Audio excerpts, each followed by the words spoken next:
may kulang pa.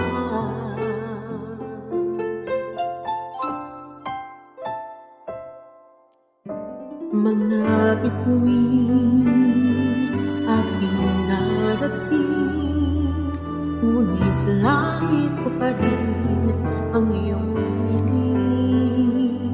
Kapag tayong dalawa'y naging isa, kahit na ilang laksang bituin, di kayang pantayan ating ningning.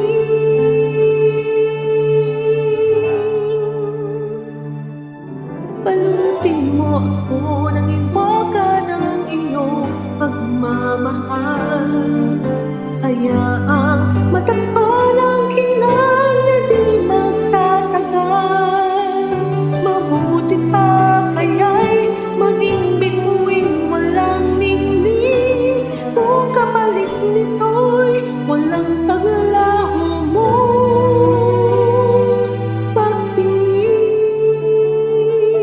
Itago mo ako sa lilim ng iyong pagmamahal. Limutin ang mapaglaro, kinang ng tagumpay. Sa piling mo ngayon, ako'y bituin walang ningning. Nagkukubli sa